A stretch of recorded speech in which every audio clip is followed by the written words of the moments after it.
Good morning friends. நம்ம இன்றைக்கி பார்க்க போகிற டாபிக் டைம் அண்ட் ஒர்க்.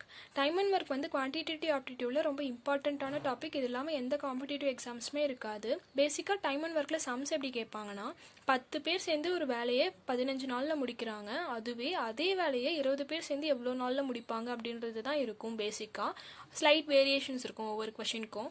இப்போ வாங்க நம்ம கான்செப்ட்குள்ளே போகலாம். Capacity or efficiency equal to work done in 1 day நான் எழுதியிருக்கேன். இதை நான் இங்கே எக்ஸ்பிளைன் பண்ணுறேன் பாருங்கள். ஏன்றவன் A டேஸில் ஒரு வேலையை முடிக்கிறான், பீன்றவன் B டேஸில் ஒரு வேலையை முடிக்கிறான். இப்போ A+B 2 பேரும் சேர்ந்தானா அதே வேலையை எவ்வளோ நாளில் முடிப்பான் அப்படின்றது தான் கொஷின். இப்போ இதை பார்த்தோன்னே சரி ஒவ்வொருத்தனும் எவ்வளோ நாளில் முடித்தான் அப்படின்றத இங்கே கொடுத்துட்டாங்க. ஸோ நம்ம 2 ப்ளஸ் பண்ணோன்னா டோட்டல் டேஸ் நமக்கு கிடச்சிரும்ல அப்படின்னு நினைப்பீங்க. ஆனால் அது தப்பு. ஏன்னா ஒவ்வொருத்தனோட கெப்பாசிட்டி வேறு. ஏன்றவனோட கெப்பாசிட்டி வேறு, பீன்றவனோட கெப்பாசிட்டி வேறு. ஸோ அவன் ஒரு நாளில் எவ்வளோ ஒர்க்கை முடிக்கிறான் அப்படின்ற அவனோட கெப்பாசிட்டி நம்ம ஃபஸ்ட்டு கண்டுபிடிக்கணும். அதுக்கப்புறம் தான் அவன் 2 பேரும் சேர்ந்து பண்ணானா எவ்வளோ ஒர்க்கை முடிப்பான் அப்படின்றத நம்ம தெரிஞ்சுக்க முடியும். இப்போது இங்கே பாருங்கள், சேம் அமௌண்ட் ஆஃப் ஒர்க்குன்னு கொடுத்துட்டாங்க. ஆனால் எவ்வளோ ஒர்க்குன்றதை மென்ஷன் பண்ணல. ஸோ அவங்க ஒர்க் மென்ஷன் பண்ணலனா எப்பயுமே ஒர்க் டன் ஈக்குவல் டு 1 யூனிட்னு நம்ம எடுத்துப்போம். இங்கே பாருங்க, A வந்து A டேஸில் ஒரு ஒர்க்கை முடிக்கிறான். அப்போ அவன் ஒரு நாளில் எவ்வளோ முடிப்பான்? 1/A ஆஃப் ஒர்க்கை முடிப்பானா? அதே மாதிரி B டேஸில் ஒரு ஒர்க்கை முடிக்கிறான். அப்போ ஒரு நாளில் அவன் 1/B ஆஃப் ஒர்க்கை முடிப்பான். இப்போ இதுதான் வந்துட்டு அவங்க 2 பேரும் 1 டே பண்ணுற ஒர்க்கு. இது ரெண்டையும் நம்ம ப்ளஸ் பண்ணோன்னா அவங்க 2 பேரும் சேர்ந்து ஒரு நாளில் எவ்வளோ வேலையை முடிப்பாங்க அப்படின்றது நமக்கு தெரிஞ்சிடும். ஸோ இது 2 ப்ளஸ் பண்ணால் A+B/AB. இதுதான் அவன் ஒரு நாள் பண்ணுற வேலை. அவன் 2 பேரும் சேர்ந்து ஒரு நாள் பண்ணுற வேலை. நமக்கு தெரியும், ஒருத்தனோட கெப்பாசிட்டி அதிகமாக இருந்துச்சுன்னா அவன் பண்ணுற அந்த வேலையோட நாள் கம்மியாகும். சீக்கிரமாக அந்த வேலையை முடிச்சிருவான். கரெக்டாக? அப்போது இங்கே பாருங்கள், டேஸ் அதிகமாச்சுன்னா அவனோட கெப்பாசிட்டி வந்துட்டு கம்மியாக இருக்குது அப்படின்னு அர்த்தம். ஸோ கெப்பாசிட்டி அதிகமாக இருந்துச்சுன்னா சீக்கிரமாக முடிச்சிடுவான். So they are inversely proportional. இப்போ இவன் டோட்டல் ஒர்க் தான் நம்ம இங்கே கண்டுபிடிச்சிருக்கோம். இவனோட கெப்பாசிட்டி இது. கரெக்டாக? இவனோட கெப்பாசிட்டியை வந்துட்டு ரெசிப்ரோக்கல் எடுத்தோம்னா அவன் எவ்வளோ நாளில் அந்த வேலையை முடிக்கிறான் அப்படின்றது நமக்கு தெரிஞ்சிருமா? ஸோ நம்ம டேஸை ஈஸியாக கண்டுபிடிச்சிடலாம். அப்போது AB/A+B இதுதான் வந்துட்டு அவன் எவ்வளோ நாளில் அந்த வேலையை செஞ்சு முடிக்கிறான் அப்படின்ற டேஸோட கவுண்ட். இங்கே பாருங்கள், ஒருத்தன் இப்போ 15 பேர் இருக்காங்கன்னு வச்சுக்கோங்க. 15 பேர் ஒரு வேலையை 10 நாளில் முடிக்கிறாங்க. இதுவே 20 பேர் இருந்தாங்கன்னா அந்த வேலையை சீக்கிரமாக முடிச்சிருவாங்களா? ஸோ டேஸ் கம்மியாகும். அதனால் இங்கே சொல்லியிருக்கேன், பீப்புள் அதிகமானாங்கன்னா டேஸ் கம்மியாகும். டேஸ் அதிகமாச்சுன்னா பீப்புள் வந்துட்டு கம்மியாக இருக்காங்க அப்படின்னு அர்த்தம். So this is also inversely proportional. இவ்வளோ தான் ஃபார்முலாஸ். இப்போ நம்ம சம்ஸ்குள்ளே போகலாம். ஃபஸ்ட்டு சம் பாருங்கள். A, B and C can finish a piece of work in 10, 15 and 13 days respectively. How many days will be required if A, B and C work together to finish the given work அப்படின்னு கேட்டிருக்காங்க. இதை நம்ம formulas வச்சும் போடலாம். முன்னாடி நம்ம இதை பார்த்தோம்ல, இந்த மாதிரி கூட 3 பேருக்கு வச்சு போடலாம். அப்படி இல்லைன்னா நம்ம நார்மலாக அப்ளை பண்ணி கண்டுபிடிக்கலாம். ஏன்றவன் 10 நாளில் ஒரு வேலையை முடிக்கிறான். இங்கே ஒர்க் எதுவும் மென்ஷன் பண்ணதுனால ஒர்க் ஈக்குவல் டு 1 யூனிட்னு சொல்லி நம்ம எடுத்துக்கிறோம். அப்போது அவனோட 1 டே ஒர்க் என்ன? A equal to 1/10. Bக்கு 1/15, Cக்கு 1/30. இப்போ 3 பேரும் ப்ளஸ் பண்ணோன்னா அவன் எவ்வளோ நாள் ஒரு நாளில் எவ்வளோ ஒர்க்கை முடிப்பான் அப்படின்றதுக்கு தெரிஞ்சிடும்ல. அப்போ இது கெல்சியம் எடுத்தோன்னா 30, சால்வ் பண்ணனா 1/5. இவன் ஒரு நாளில் இவ்வளோ ஒர்க்கை முடிப்பான். இதுதான் இவனோட டோட்டல் ஒர்க்கு. நமக்கு தெரியும் days equal to 1 by capacity. அவனோட கெப்பாசிட்டி கம்மியாக இருந்துச்சுன்னா டேஸ் அதிகமாகும். ஸோ இது தே ஆர் இன்வர்ஸ்லி ப்ரொபோர்ஷனல். அப்போ டேஸ் ஈக்குவல் டு 1/1/5. அப்போ number of days equal to 5. அவன் டோட்டலாக அவன் 3 பேரும் 5 நாள் சேர்ந்து 1 ஒர்க் பண்ணாங்கன்னா அவங்க அந்த ஒர்க்கை ஈஸியாக முடிச்சிடலாம். நம்ம அடுத்த எக்ஸாம்பிள் பார்க்கலாம். 12 men can complete a work in 6 days. 8 women can do it in 12 days. If 6 men and 8 women are employed together, how many days will be required to finish the work? 12 மென் வந்து 6 நாளில் ஒரு வேலையை முடிக்கிறான். 8 women வந்து 12 நாளில் ஒரு வேலையை முடிக்கிறாங்க. இங்கே பாருங்கள், நமக்கு 6 மென் தான் தேவை. சரியா? இங்கே 12 மென் இருக்குது. பாதியாக டிக்ரீஸ் ஆயிருக்காங்க. நமக்கு தெரியும் people inversely proportional to day. People அதிகமாக இருந்தாங்கன்னா டேஸ் கம்மியாக இருக்கும். டேஸ் அதிகமாக இருந்துச்சுன்னா பீப்புள் கம்மியாக இருப்பாங்க. கரெக்டாக? இங்கே பீப்புள் வந்துட்டு கம்மியாயிட்டாங்க, பாதியாக ரெடியூஸ் ஆகிட்டாங்க. ஸோ இது வந்து டேஸ் வந்து அப்படியே டபுள் ஆகும். கரெக்டாக? 6 + 6 = 12. 6 மென் வந்து 12 டேஸ் வந்து ஒர்க் பண்ணுவாங்க. இப்படி நம்ம டேரெக்டாக ஈஸியாக கண்டுபிடிச்சிடலாம். இப்போது 6 மென் சேர்ந்து 12 நாள் அந்த வேலையை செஞ்சு முடிக்கிறாங்க. அப்போ அவங்களோட ஒரு நாளுக்கு வேலை என்ன? 6 men = 1/12. 8 விமன் வந்து 12 நாளில் ஒரு வேலையை முடிக்கிறாங்க. அப்போ அந்த 8 விமனோட ஒரு நாள் வேலை எவ்வளோ? 1/12. இப்போது இவங்க 2 பேரும் சேர்ந்து பண்ண ஒர்க் எவ்வளோ நம்ம கண்டுபிடிக்கிறோம். 6 men + 8 women = 1/12 + 1/12 = 1/6. இதுதான் இவங்க பண்ண டோட்டல் ஒர்க்கு. இவங்க எவ்வளோ நாளில் அந்த வேலையை முடிச்சிருப்பாங்கன்னா இதுக்கு ரெசிப்ரோக்கல் எடுத்தாங்கன்னா எவ்வளோ நாளில் அந்த வேலையை முடிக்கிறாங்க அப்படின்றது நமக்கு தெரிஞ்சிடும். So days equal to 6. அவங்க டோட்டலாக 6 டேஸ் எடுத்துக்கிறாங்க அந்த வேலையை முடிக்கிறதுக்கு. 2 பேரும் சேர்ந்து வேலையை முடிக்கிறதுக்கு 6 டேஸ் எடுத்துக்கிறாங்க. இப்போ வாங்க நம்ம அடுத்த மாடல் போகலாம். Total work done equal to men into days அப்படின்னு சொல்லி எழுதியிருக்கேன். இப்போது 12 men சேர்ந்து 10 நாளில் ஒரு வேலையை முடிக்கிறாங்க அப்படின்னு சொல்லி கொஷினில் கேட்டிருக்காங்க. அப்போ அவங்க டோட்டலாக எவ்வளோ ஒர்க் பண்ணியிருப்பாங்க, ரெண்டையும் மல்டிப்ளை பண்ணால் அவங்க டோட்டல் ஒர்க் தெரிஞ்சிருமா, அதுதான் இங்கே போட்டிருக்கேன். இது வந்து சில டைம் ஹார்ஸ்லேயும் கேட்பாங்க, அதனால நம்ம ஹார்ஸில் அதையும் மென்ஷன் பண்ணியிருக்கேன். இப்போ நம்ம ஃபஸ்ட் எக்ஸாம்பிள் பார்க்கலாம். A work is started by 15 people. After 5 days, 5 more people accompanied them to finish the work in next 10 days. How many people should have started the work to finish it in 11 days? இங்கே பாருங்கள், 15 people வந்து first 5 நாள் work பண்ணுறாங்க. 5 நாளுக்கு அப்புறம் 5 பேர் வந்து add ஆகுறாங்க. அவங்க 10 நாள் ஒர்க் பண்ணுறாங்க. இப்போது 11 நாள் அதே ஒர்க்கை பண்ணால் எத்தனை பீப்புள் தேவைப்படுவாங்க அப்படின்றது தான் இங்கே கொஷின். நான் இங்கே பாருங்கள் டோட்டல் ஒர்க் எழுதியிருக்கேன்.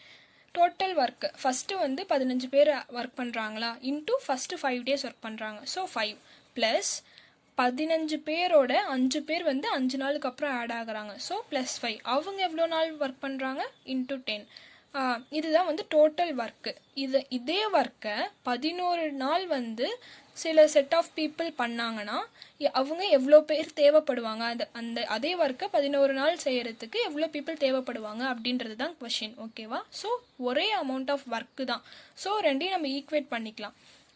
அப்போ இங்கே பாருங்கள், 15 into 5 + 15 + 5 into 10 = 11 into p. இதை நம்ம சால்வ் பண்ணோன்னா p = 275/11 வருது. ஸோ 25 பீப்புள் தேவைப்படுறாங்க 11 நாளில் அதே வேலையை செஞ்சு முடிக்கிறதுக்கு.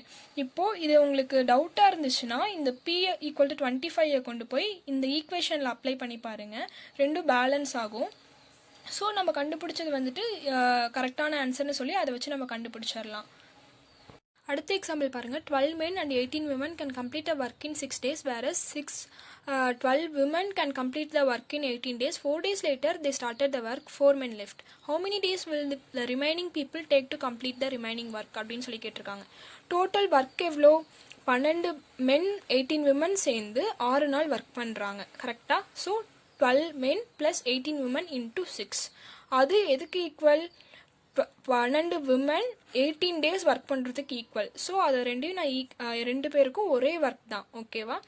நான் முன்னாடி ஒரு சம் பார்த்தோம் விமன் மென்னு சொல்லிட்டு, அதில் வந்து மென்க்கு தனியாக விமனுக்கு தனியாக இவ்வளோ டேஸ் அவங்க ஒர்க் பண்ணுவாங்க அப்படின்னு சொல்லி கொடுத்துருக்காங்க. ஆனால் இதில் அப்படி கிடையாது, மென் அண்ட் விமன் சேர்த்து கொடுத்துருக்காங்க. ஸோ இப்படி மென் அண்ட் விமன் சேர்த்து இவ்வளோ நாள் ஒர்க் பண்ணுறாங்க அப்படின்னு சொல்லி கொடுத்துருந்தாங்கன்னா நம்ம men in terms of women, அப்படி இல்லைன்னா women in terms of men அப்படின்ற ரிலேஷன்ஷிப் நம்ம ஃபஸ்ட்டு கண்டுபிடிச்சிடணும்.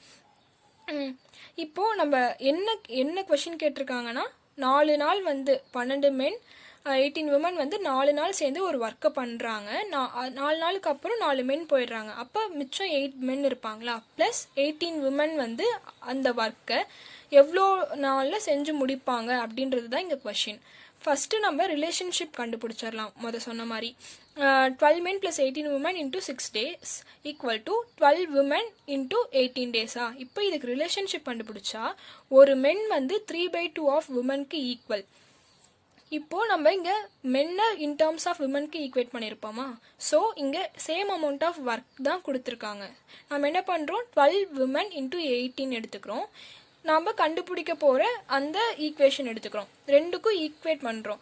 ஏன் 2 ஈக்குவல் பண்ணுறோம், ஏன்னா இது same amount of work. So 2 equate பண்ணுறோம். அப்படி ஈக்குவேட் பண்ணுறப்ப நமக்கு என்ன கிடைக்குதுன்னா days = 12 days அப்படின்னு சொல்லி கிடைக்குது. 12/5 டேஸ் வந்து அவங்க ரிமைனிங் ஒர்க்கை கம்ப்ளீட் பண்ணிக்கிறதுக்கு எடுத்துக்கிறாங்க. இங்கே வந்து நான் ஃப்ராக்ஷனில் போட்டிருக்கேன், டெசிமலில் கூட ஆப்ஷனில் கொடுத்துருப்பாங்க. ஸோ இதை நீங்கள் கேன்சல் பண்ணி டெசிமலில் கூட கன்வெர்ட் பண்ணிக்கலாம்.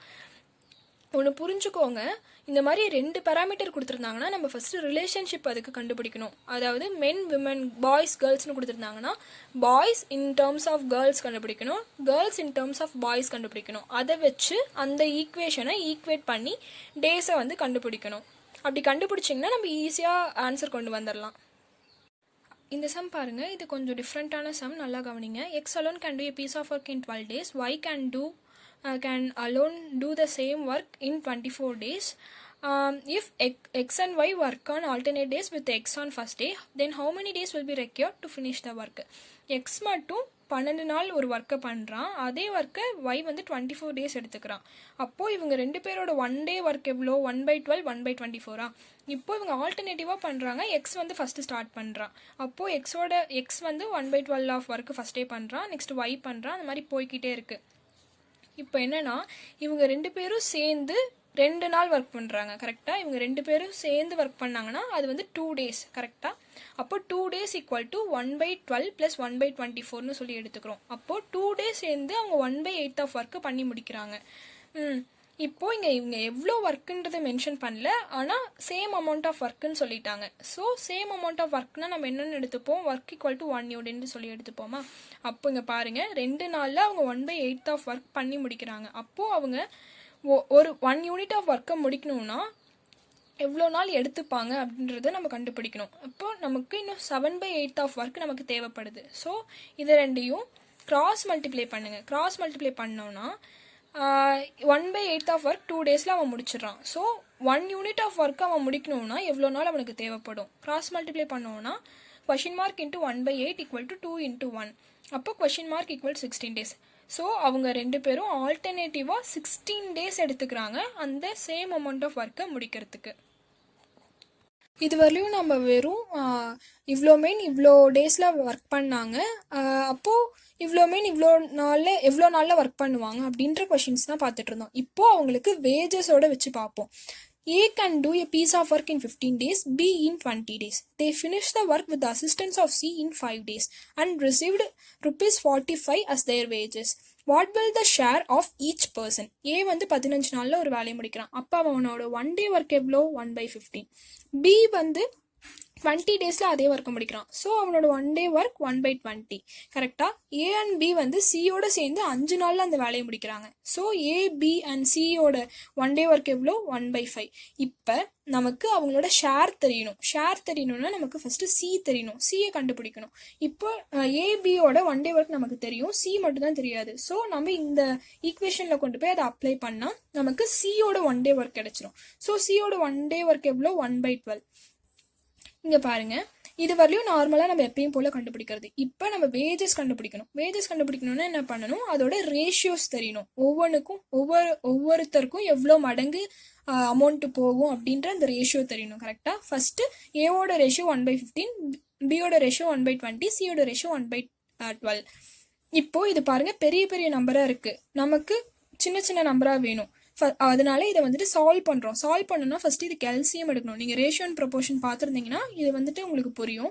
இது கெல்சியம் எடுத்தோன்னா 60 வரும். ஸோ 60ஆல் மல்டிப்ளை பண்ணோன்னா நமக்கு அதோட ரேஷியோ எவ்வளோ வருதுன்னா 4:3:5 அப்படின்னு சொல்லி வரும். இப்போது இது டோட்டலாக சேர்த்தா 12 மடங்கு. ஓகேவா? 12 மடங்குல 4 மடங்கு ஏக்கு, 3 மடங்கு பிக்கு, 5 மடங்கு சிக்கு. ஓகேவா? இப்போ டோட்டலாக நமக்கு ₹45 வந்து 12 மடங்குன்னு வச்சுக்கோங்களேன். அப்போ அதில் 4 மடங்கு வந்து ஏக்கு. ஸோ 45ல் 4 மடங்கு வந்து ஏக்கு போயிடும். ஸோ ₹15 வந்து ஏக்கு போயிடும்.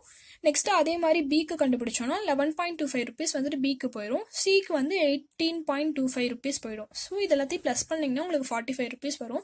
நீங்கள் அதை வச்சு நீங்கள் கண்டுபிடிச்சிருக்க ஆன்சர் கரெக்டுன்னு வச்சுக்கலாம். இப்போ பாருங்கள், ஃபஸ்ட்டு நீங்கள் 15 கண்டுபிடிச்சிட்டிங்க, ஏக்கு 15 கண்டுபிடிச்சிட்டிங்கனாலே ஆப்ஷனை பாருங்கள். ஆப்ஷனில் 15 எது இருக்கோ அதை மட்டும் வச்சுட்டு மற்றதெல்லாம் நெக்லெக்ட் பண்ணிவிடுங்க. அப்படி பண்ணிங்கன்னா உங்களுக்கு டைம் சேவ் ஆகும். அந்த மாதிரி பண்ணி ஈஸியாக ஆன்சரை கண்டுபிடிச்சி சால்வ் பண்ணிவிடுங்க. இந்த கொஷின் பாருங்கள், இது கொஞ்சம் இன்டைரக்ட் கொஷின், ஆனால் படிச்சிங்கன்னா ஈஸியாக புரிஞ்சிடும். Sita and Gita can do a work in 20 days and 25 days respectively. Both begin together, but after few days Sita leaves. Then Geeta finishes the remaining work in 10 days. After how many days did Sita leave? இதான் question. Sita வந்து 20 days ஒரு ஒர்க்கை பண்ணுறா, அதே ஒர்க்கை Geetha 25 days எடுத்துக்கிறா. இவங்க ரெண்டு பேரும் சேர்ந்து கொஞ்ச நாள் ஒர்க் பண்ணுறாங்க, அதுக்கப்புறம் சீதா போயிடுறா. கீதா வந்து ரிமைனிங் ஒர்க்கை 10 daysல முடிச்சிடுறா. எவ்வளோ நாள் அப்புறம் சீதா போனா அப்படின்றது கேட்டிருக்காங்க. அப்போ என்ன, எவ்வளோ நாள் கீதாவும் சீதாவும் சேர்ந்து ஒர்க் பண்ணியிருக்காங்க அப்படின்ற டே தான் கேட்டிருக்காங்க. ஸோ இதை படித்து பார்த்தீங்கன்னா ஈஸியாக உங்களுக்கு புரிஞ்சிடும். சீதாவோட 1 day ஒர்க் எவ்வளோ? 1/20. கீதாவோட 1 day ஒர்க் 1/25. இப்போ இதுக்கு ஈக்குவேஷன் எழுதுகிறேன் பாருங்கள். ஃபஸ்ட்டு என்ன, both begin together, after few days Sita leaves. அப்போது ரெண்டு பேரும் சேர்ந்து ஒர்க் பண்ணுறாங்க, அந்த டே தான் நமக்கு தெரியாது. ஓகேவா? அதுக்கப்புறம் என்ன, கீதா வந்து 10 டேஸ் ஒர்க் பண்ணுறா அதானே. இப்போ பாருங்கள், இது எல்லாத்தையும் இதில் சப்ஸ்டியூட் பண்ணோன்னா நமக்கு வந்து எவ்வளோ டேஸ் அப்புறம் சீதா போனா அப்படின்றது நமக்கு தெரிஞ்சிடும். இங்கே நான் ஃப்ராக்ஷனில் போட்டிருக்கேன், டெசிமலில் கொடுத்துருப்பாங்க, டெசிமல்லையும் கொடுத்துருப்பாங்க. நீங்கள் ஆப்ஷனை பார்த்து அதை கரெக்டாக சூஸ் பண்ணிடுங்க. இவ்வளோதான். இந்த சீதா அண்ட் கீதா வந்து எவ்வளோ நாள் ஒர்க் பண்ணியிருக்காங்க அப்படின்றது தான் how many days did Sita leave அப்படின்னு சொல்லி கேட்டிருக்காங்க. ஸோ இதில் என்ன கான்செப்டோ அதை கரெக்டாக பார்த்து நீங்கள் கிராஸ் பண்ணிட்டீங்கன்னா உங்களுக்கு வந்துட்டு ஈஸியாக ஆன்சர் கண்டுபிடிச்சிடலாம். இப்போ லாஸ்ட்டாக ரெண்டு கொஷின் பார்க்கலாம். இது கொஞ்சம் வந்து டிப்பிக்கலாக இருக்கும். இங்கே பாருங்கள், when P alone does a work, he takes 25 days more than the time taken by P and Q working together to complete the work. But Q alone taken 9 days more than the time taken by P and Q working together to complete the work. In what time P and Q together to finish the work அப்படின்னு சொல்லி கேட்டிருக்காங்க. P வந்து 20 நாள் extra எடுத்துக்கிறான் P and Qவை விட. Q வந்து வெறும் 9 days தான் எடுத்துக்கிறான் P and Qவை விட. ஸோ P and Q அப்போ எவ்வளோ நாள் ஒர்க் பண்ணியிருப்பாங்க அப்படின்றது தான் இங்கே கொஷின். இப்போது நம்ம P and Qவை வந்துட்டு என்னன்னு சொல்லி எடுத்துக்கிறோம். P வந்து n+25 எடுத்துக்கிறோம். ஏன்னா என்னை விட 25 நாள் அதிகமாக பண்ணியிருக்காங்க. கரெக்டாக. நெக்ஸ்ட்டு Q வந்து n+9 சொல்லி எடுத்துக்கிறோம். இப்போ இதை நீங்கள் சால்வ் பண்ணிங்கன்னா n+25 அப்படின்லாம் போட்டிங்கன்னா உங்களுக்கு ஆன்சர் கிடைக்காது கண்டிப்பாக. ஸோ இதுக்கு தான் ஒரு சிம்பிளாக ஒரு ஃபார்முலா இருக்குது. அவங்க 2 பேரும் சேர்ந்து பண்ண ஒர்க் ஈக்குவல் டு அவங்க 2 பேரும் தனித்தனியாக பண்ண ஒர்க்கை ரூட் எடுத்தோன்னா, மல்டிப்ளை பண்ணி ரூட் எடுத்தோன்னா நமக்கு வந்து அவங்க 2 பேரும் சேர்ந்து எவ்வளோ ஒர்க் பண்ணாங்க அப்படின்றது நமக்கு தெரிஞ்சிடும். பாருங்க, n equal to root of extra time of P into extra time of Q போட்டோன்னா நமக்கு வந்து n ஈக்குவல் டு 15 டேஸ். 2 பேரும் சேர்ந்து வந்து 15 டேஸ் ஒர்க் பண்ணியிருக்காங்க அப்படின்றது நமக்கு தெரிஞ்சிடும். இந்த ஃபார்முலா ஞாபகம் வச்சுக்கோங்க. இந்த மாதிரி சம்ஸ் வந்துச்சுன்னா இந்த மாதிரி ஃபார்முலா யூஸ் பண்ணி டக்குன்னு கண்டுபிடிச்சிருங்க. ஈஸியாக தான் இருக்கும். என்ன root of extra time into extra time of P into extra time of Q, அவ்வளோதான்.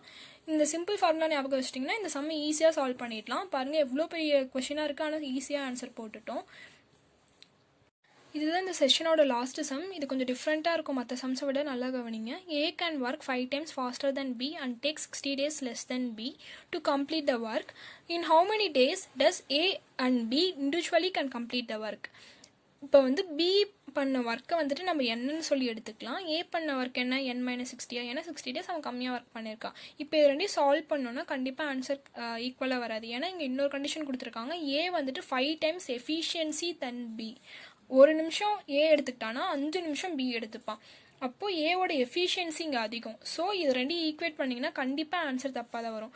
அதனால இங்கே பாருங்கள், இப்போ நமக்கு பியோட வேல்யூ தெரியணும்னா அப்போது 1/5 அப்படின்னு சொல்லி எடுத்துக்கலாமா. இங்கே வந்து பி வந்து n டைம்ஸ்ன்னு சொல்லி போட்டிருக்கோம். ஸோ n/5 நம்ம எடுத்துக்கிறோம். இப்போ ரெண்டையும் ஈக்குவேட் பண்ணோன்னா n ஈக்குவல் டு 75ன்னு கிடைக்கிது. ஸோ தட் இஸ் பியோட இண்டிவிஜுவல் ஒர்க். கரெக்டாக.